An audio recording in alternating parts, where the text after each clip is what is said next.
Assalamualaikum warahmatullahi wabarakatuh.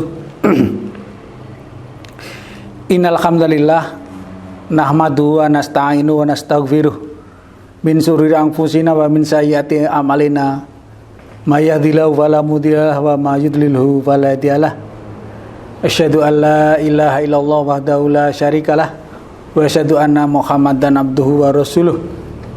Allahumma sholli wa sallim ala nabiyyina Muhammadin wa ala alihi wa sahbihi ajma'in. Amma ba'd fa ya ibadallah usikum wa nafsi bitaqwallah faqad fazal muttaqun.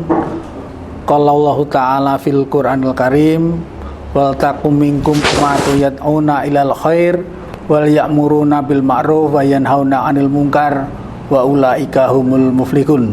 Al-ayah.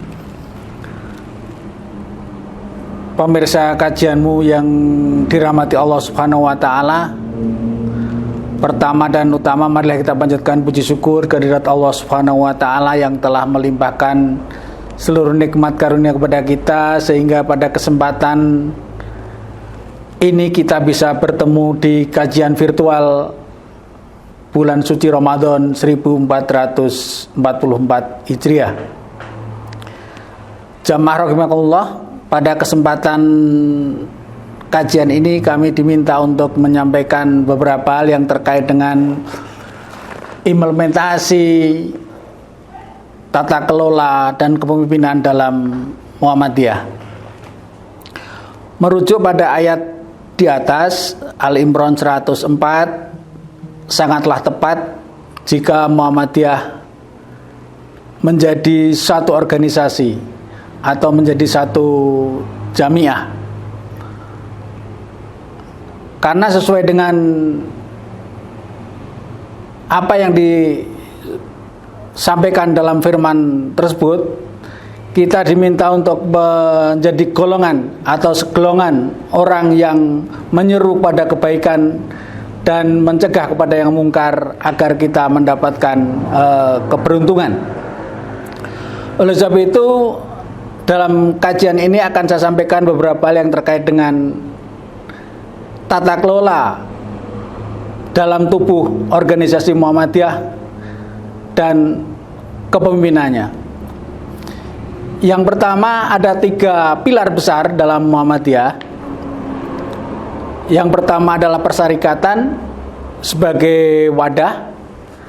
Yang kedua, amal usaha menurut jenisnya, dan yang ketiga adalah jamaah sesuai dengan latar belakangnya. Organisasi atau persyarikatan secara bertingkat mulai dari ranting sampai dengan pimpinan pusat Muhammadiyah saya kira sudah terorganisasi dengan rapi. Begitu juga amal usaha Muhammadiyah, baik itu sekolah, rumah sakit, panti asuhan, amal usaha ekonomi atau amal usaha yang lain, bisa industri, juga harus dikelola dengan baik. Begitu juga jamaah Muhammadiyah dalam perspektif ini juga harus dikelola dengan baik agar kekuatan jamaah menjadi penopang utama dari organisasi kita. Merujuk pada surat As-Saff ayat 4 yang menyiratkan pentingnya tata kelola organisasi, di dalamnya adalah organisasi itu harus rapi dan kokoh. Sebelum Taylor menyampaikan manajemen modern dalam pengelolaan organisasi, maka Al-Quran sudah mengisyaratkan bahwa dalam mengelola organisasi itu harus rapi dan kokoh. Ini menjadi kekuatan kita, menjadi kekuatan persyarikatan kita. Yang pertama, secara umum manajemen modern mengajarkan bahwa dalam mengelola organisasi, baik itu persyarikatan, amal usaha atau jamaah, itu harus meliputi 1, perencanaan, yang kedua pengorganisasian, yang ketiga staffing atau pengisian orang, yang keempat adalah directing atau paling tidak bagaimana mendorong atau menyuruh orang untuk mengerjakan. Dan yang ketiga adalah pengawasan atau controlling. Itu menjadi bagian yang tidak terpisahkan dari manajemen secara umum. Oleh sebab itu, pada kesempatan yang baik ini dalam mengisi bulan Ramadan, bagaimana kita bisa mengejawantahkan prinsip-prinsip manajemen itu ke dalam organisasi kita. Ada baiknya kita melihat satu persatu bagaimana perencanaan itu dilakukan, baik di persyarikatan maupun di amal usaha. Ada 3 tingkatan dalam perencanaan yang biasa kita lakukan, yaitu perencanaan yang sifatnya sangat strategis, jangka panjang, perencanaan yang sifatnya taktis, itu jangka menengah, dan perencanaan operasional, yaitu yang sifatnya jangka pendek, bisa mingguan, bisa bulanan, bisa semesteran. Kalau jangka menengah biasanya tahunan, dan jangka panjang di atas 3 sampai 5 tahun. Saya kira itu menjadi penting bagi kita. Ini apa? Ini diperlukan untuk mencapai visi dan misi yang sudah kita tetapkan. Sebagaimana firman Allah dalam surat Al-Baqarah, surat Al-Imran ayat 104 tadi, bahwa kita diajarkan atau kita diminta untuk menjadi segolongan orang yang menyeru kepada kebaikan dan mencegah kepada yang mungkar agar kita beruntung. Itu akan diterjemahkan ke dalam visi besar Muhammadiyah, yaitu untuk mewujudkan masyarakat Islam yang sebenar-benarnya. Itu sebagai bagian dari tujuan Muhammadiyah. Oleh sebab itu, sebagai tujuan besar itu pada masing-masing tingkatan harus dilakukan pengejawantahan atau dilakukan breakdown ke dalam masing-masing program yang sifatnya bisa strategis, bisa taktis maupun operasional. Yang kedua adalah bagaimana pengorganisasian. Dalam semua level atau dalam semua tingkatan organisasi dibutuhkan pengorganisasian.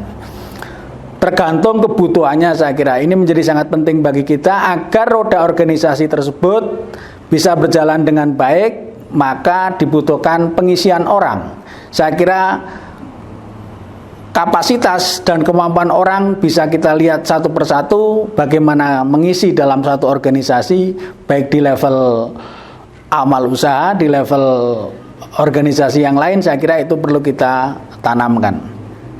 Dan yang ketiga adalah directing, bagaimana kita mendirect orang agar mau bekerja sesuai dengan apa yang kita harapkan dalam rencana strategis kita untuk mencapai visi dan misi. Dan yang kelima yaitu evaluasi. Evaluasi bagian penting dari proses manajemen, karena dengan evaluasi kita bisa melihat kelemahan, kekurangan ataupun tindak lanjut yang kita harapkan sehingga visi dan misi organisasi betul-betul bisa tercapai. Saya kira itu menjadi bagian penting dari tata kelola manajemen. Di samping tata kelola ada hal yang sangat penting, yaitu kepemimpinan. Ada perbedaan antara pimpinan dan kepemimpinan. Kalau pimpinan itu biasanya berupa kata benda, sedangkan kepemimpinan adalah kata sifat. Bagaimana kepemimpinan dalam suatu organisasi ini diperlukan agar tata kelola tersebut berjalan sesuai dengan apa yang diharapkan. Oleh sebab itu, kepemimpinan Rasulullah Muhammad SAW saya kira perlu kita teladani bersama-sama. Yang pertama adalah sidik, yang kedua adalah tabligh, yang ketiga amanah, dan yang keempat adalah fatonah. Bagaimana seorang pemimpin menerjemahkan sifat-sifat kepemimpinan Rasulullah tersebut ke dalam satu organisasi, ini menjadi sangat penting. Sidik atau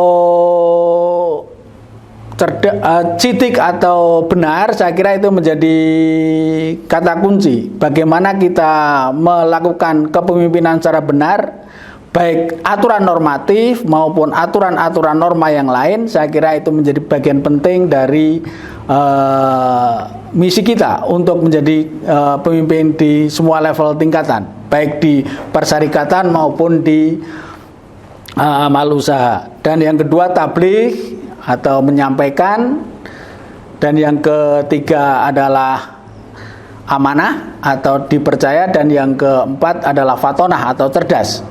Bagaimana kita menggunakan kecerdasan kita, yaitu menyatukan antara kemampuan untuk mengolah ilmu yang kita peroleh atau ilmu yang kita punyai, terus informasi yang kita dapatkan dan lingkungan kerja yang kita hadapi itu dengan baik, sehingga kecerdasan kepemimpinan itu sangat diperlukan untuk kita bersama.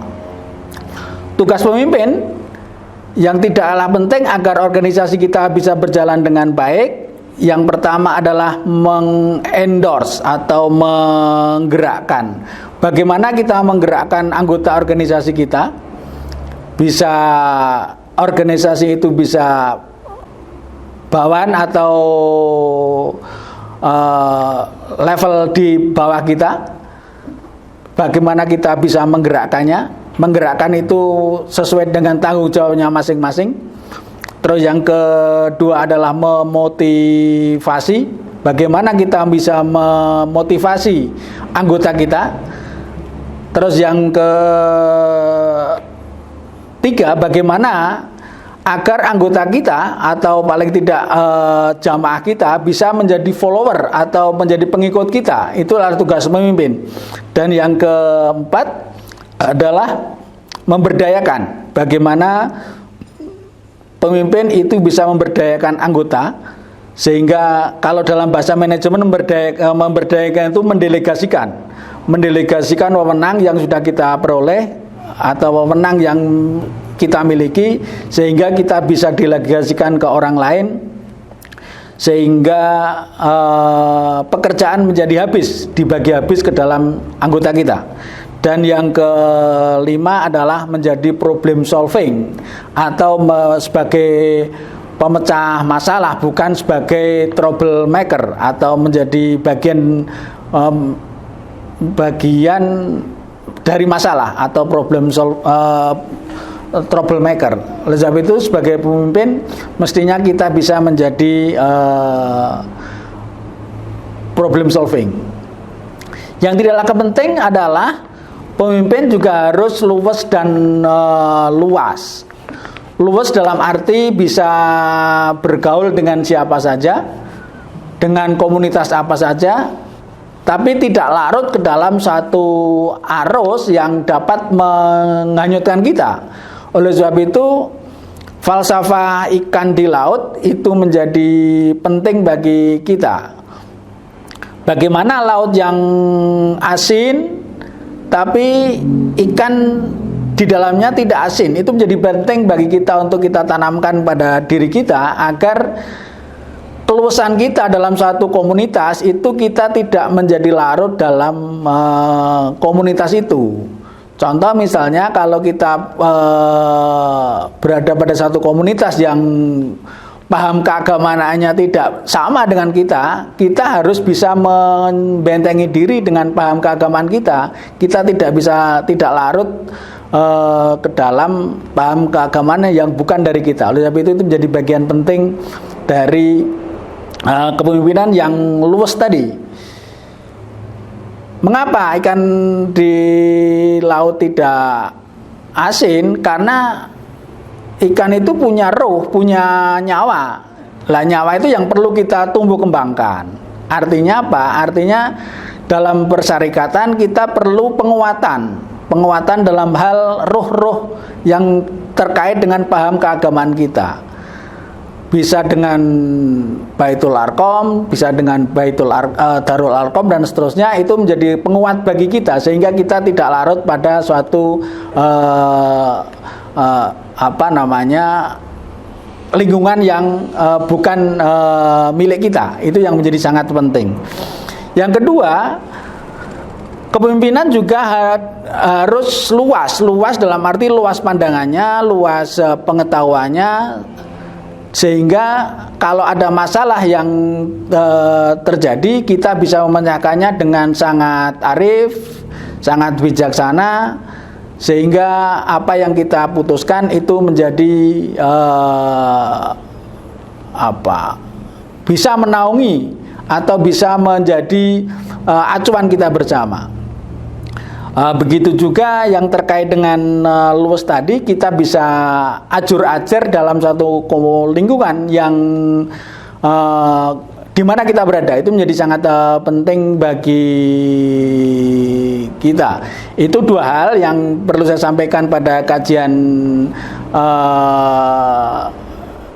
hari ini yang terkait dengan tata kelola organisasi, pentingnya tata kelola organisasi, dan yang kedua yang terkait dengan kepemimpinan yang perlu kita tanamkan pada diri kita, terutama yang terkait dengan persyarikatan maupun amal usaha kita.